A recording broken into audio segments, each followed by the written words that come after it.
I can do this. We'll figure it out together. 6 years of silence. The rain hammered against the windows of their penthouse apartment, each dropped like an accusation she couldn't answer. Elena stood in the marble-floored living room, staring at the divorce papers spread across the mahogany coffee table. Her hands trembled as she picked up the pen, the expensive one Marcus had given her for their second anniversary, back when gifts still meant something. "Just sign it," Marcus said from across the room, his voice flat and emotionless. He stood by the floor-to-ceiling windows, his back to her, hands shoved deep in his pockets. The city lights of Manhattan glittered behind him like false stars. "Marcus, please. We can talk about this. We can try counseling again." "There's nothing left to talk about." He still wouldn't turn around. "I've made my decision." Elena's throat tightened. 3 years of marriage, and it had come to this. The distance between them had grown so vast she could barely remember what closeness felt like. His business had consumed him, and somewhere along the way, she'd become just another obligation on his calendar, one he was finally ready to cancel. "Is there someone else?" Her voice cracked on the question. He turned then, and the coldness in his eyes was worse than any answer. "Does it matter?" It did. God, it mattered so much, but she wouldn't give him the satisfaction of begging anymore. She'd spent 6 months watching their marriage die in slow motion, trying to resuscitate something he'd already buried. Her fingers tightened around the pen. The positive pregnancy test sat in her purse on the chair beside her. She'd taken it that morning, stared at those 2 pink lines for 20 minutes, imagining how she'd tell him. She'd pictured his face softening, remembered the man who'd once talked about having a house full of children, who'd kissed her forehead and promised forever. That man was gone. Elena, sign the papers. His tone left no room for negotiation. She signed. Each letter of her name felt like a small death. When she finished, she set the pen down carefully, stood, and walked to her purse. She pulled out the pregnancy test, looked at it one last time, then tore it in half, then in quarters, then into pieces so small they could have been confetti. Marcus watched her, confusion flickering across his features. "What was that?" "Nothing," she whispered. "Just trash." She dropped the pieces in the wastebasket by the door, grabbed her pre-packed suitcase from the hallway, and left. She didn't look back. She couldn't. The elevator ride down 52 floors felt endless. By the time she reached the lobby, tears were streaming down her face. The doorman, kind Mr. Peterson, who'd always remembered her name, looked away politely, pretending not to notice. She took a cab to her sister's apartment in Brooklyn, where she cried for 3 days straight. "You should tell him," her sister Rachel insisted, bringing her another cup of tea. "About the baby. He has a right to know. He signed away his rights when he gave up on us," Elena said, her voice hollow. "I won't trap him with a child he doesn't want. I won't give him another reason to resent me. But Elena, I'm keeping the baby. I'm doing this alone. And I'm leaving New York. There's nothing for me here anymore." Within a week, she'd withdrawn her half of their savings from their joint account. Money she'd earned from her graphic design work, money that was legally hers. She packed what little she owned that didn't remind her of Marcus, and she bought a one-way ticket to Portland, Oregon, where Rachel's college roommate had offered her a spare bedroom and a fresh start. She never told Marcus about his son. Portland welcomed her with gray skies and the smell of coffee and rain. The city felt gentle after New York's sharp edges. Elena found work at a small design firm, saved every penny, and 8 months later she gave birth to a beautiful baby boy with a full head of dark hair and lungs that could wake the entire hospital floor. She named him Thomas, after her late father. Tommy, for short. "Hi, baby," she whispered, holding him for the first time, tears streaming down her face. "It's just you and me, but I promise I'll be enough." And somehow she was. The years passed in a blur of sleepless nights and first steps of preschool paintings stuck to the refrigerator and birthday parties with too much cake. Elena threw herself into motherhood with a fierce dedication that surprised her. She'd always been soft-spoken, uncertain, willing to bend to accommodate others. But for Tommy, she became a lioness. She worked hard, earned a promotion, then another. She moved them into a sunny 2-bedroom apartment in the Alberta Arts District, with hardwood floors and windows that let in the morning light. She filled it with plant succulents on the windowsills, a fiddly fig in the corner, herbs growing in the kitchen. She taught herself to cook without recipes, to fix the leaky faucet herself, to change the oil in her aging Honda. She became whole without needing anyone to complete her. Tommy grew into a bright, curious child with his father's sharp features and her gentle heart. He loved dinosaurs and drawing, asked endless questions about how things worked, and gave hugs that could fix any bad day. He never asked about his father. Elena had told him, in age-appropriate terms, that his daddy had to live far away, and it wasn't anything Tommy had done wrong. Some families look different, she'd explained when he was 4, after a kid at preschool had asked why he didn't have a dad. But different doesn't mean less. We have each other, and Aunt Rachel, and that's our family. And we have so much love. He'd accepted it with the easy resilience of childhood. Okay, Mama, can we have mac and cheese for dinner? She'd kissed his forehead and said yes. Elena dated occasionally a barista named Jake who was sweet but boring, a fellow designer named Priya who made her laugh but wanted different things. Nothing serious. Her heart had scar tissue now, thick and protective. She wasn't sure she'd ever be ready to be that vulnerable again. She was okay with that, more than okay actually. She liked her life. It was quiet, predictable, safe. She'd learned that safety was underrated, but then, 6 years and 2 months after she'd left New York, her mother called. Elena, honey, her mother's voice sounded thin, stretched. I need to tell you something. The diagnosis was stage 3 breast cancer. Aggressive. The prognosis was uncertain. Her mother, fierce and independent even at 67, had waited 2 weeks to tell anyone because she didn't want people to fuss. Mom, I'm coming home, Elena said immediately. You don't have to. I'm coming home. She couldn't lose her mother. Not now. Not when Tommy was finally old enough to really know his grandmother, to collect memories that would last. 2 weeks later, she and Tommy stood in the arrivals terminal at Newark Airport. The one she'd fled from 6 years ago with a broken heart and a secret. The air tasted the same, recycled and chemical. The memories crashed over her in waves. Mama, you're squeezing too tight, Tommy murmured, tugging at her hand. She loosened her grip, forcing a breath. Sorry, sweetheart.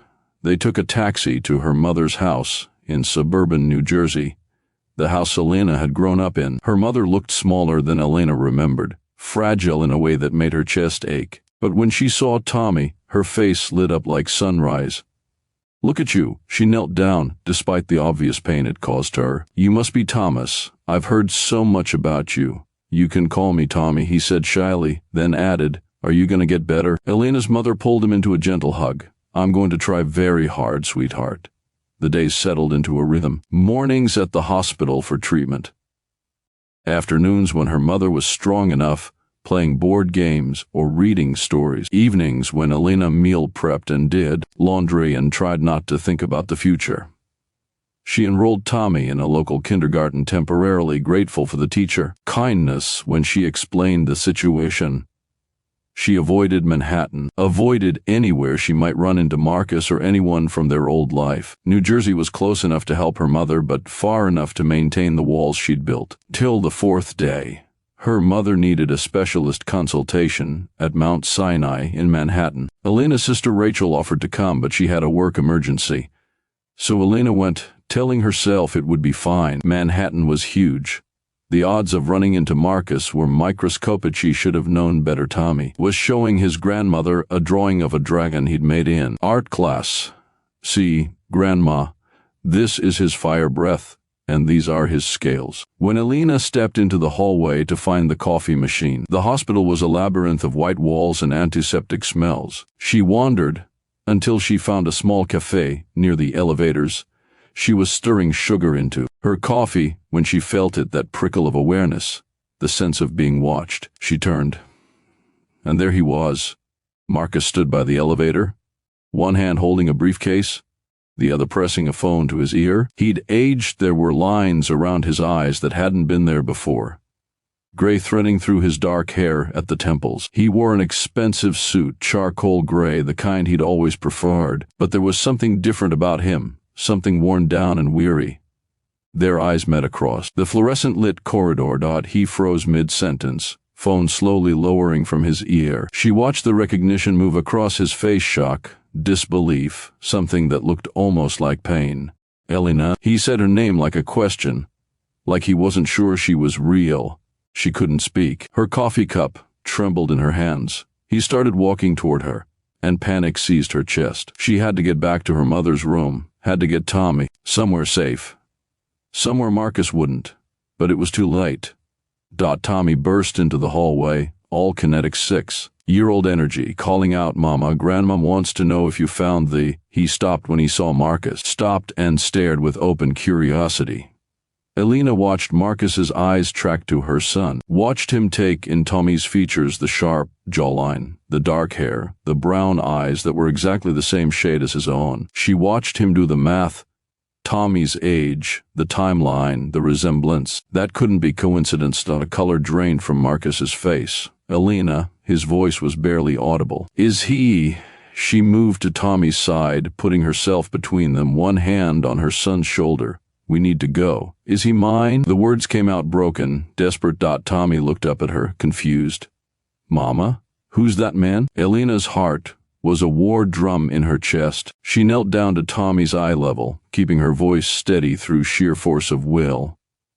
"Sweetheart, go back to Grandma's room. I'll be there in just a minute, okay? But now, please." Something in her tone made him obey. He cast one last curious glance at Marcus, then scurried back down the hallway, his sneakers squeaking on the linoleum. Elena stood slowly, facing Marcus. 6 years of silence stretched between them like a chasm. "You had my child." His voice shook with barely controlled emotion, anger, grief. She couldn't tell which. "You had my child, and you never told me." "You didn't want children," she said quietly. "Not with me. You made that very clear when you asked for the divorce." "That's not— I never said that.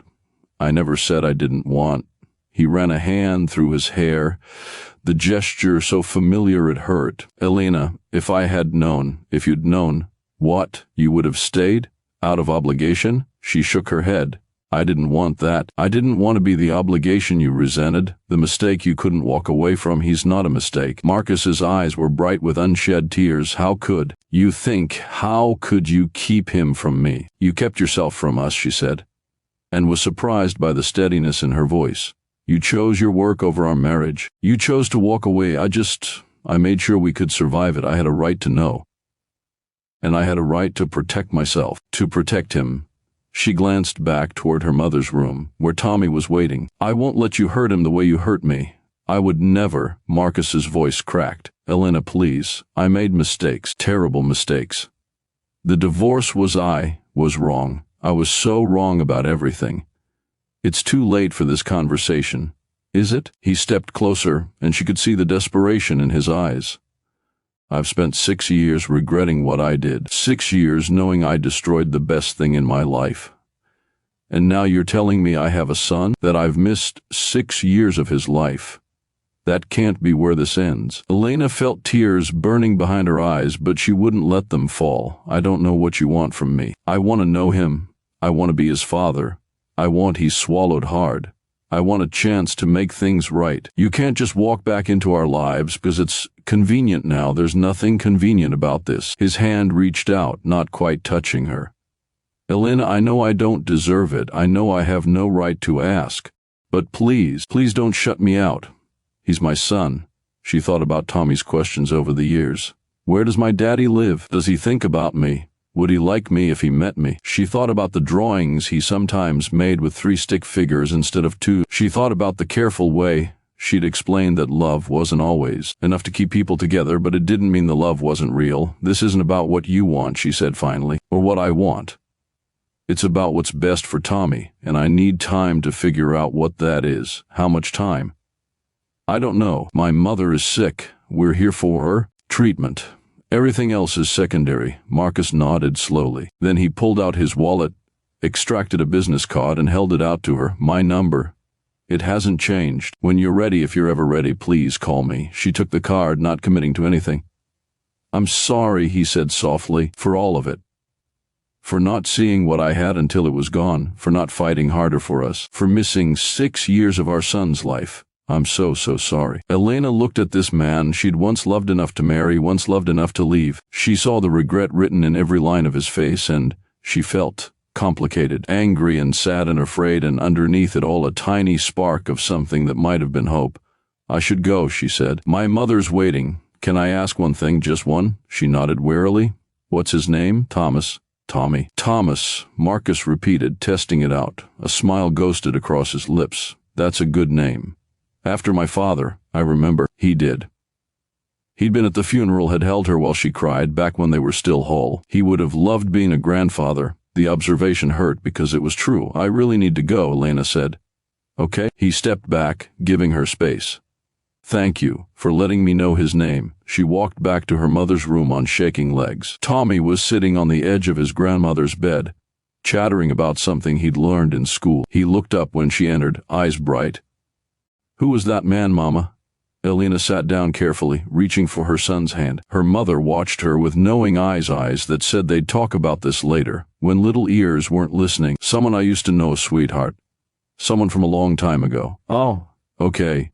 He accepted this easily, already moving on. Grandma said when she's feeling better, she'll teach me to make her special cookies.